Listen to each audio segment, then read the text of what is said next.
আল্লাহ রাসূল সাল্লাল্লাহু আলাইহি ওয়াসাল্লামের চাচা আবু তালেব, উনি কি ইসলাম ধর্ম গ্রহণ করেছিলেন? জানেন আপনারা, উনি কিন্তু ইসলাম ধর্ম গ্রহণ করেনি, মুশরিক ছিলেন। কি ছিলেন? শিরকের উপরই ইন্তেকাল করেছেন।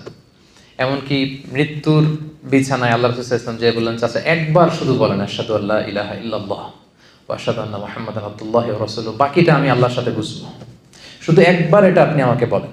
কারণ আজীবন রাসূল সাল্লাল্লাহু আলাইহি ওয়াসাল্লামকে শেল্টার দিয়েছিলেন উনি, আর্থিক shelter, financial shelter, political shelter, social shelter.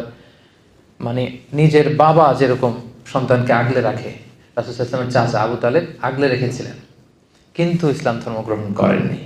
তো রাসূল সাল্লাল্লাহু আলাইহি ওয়াসাল্লাম এই চাচাকে অনেক ভালোবাসতেন। তো রাসূল সাল্লাল্লাহু আলাইহি ওয়াসাল্লাম যে ভালোবাসতেন, এটা কি অপরাধ ছিল? কারণ এটা সহজাত ভালোবাসা, এটা এমনিতেই চলে আসে। উনি মুশরিক ছিলেন, কিন্তু রাসূল সাল্লাল্লাহু আলাইহি ওয়াসাল্লাম অত্যন্ত ভালোবাসতেন।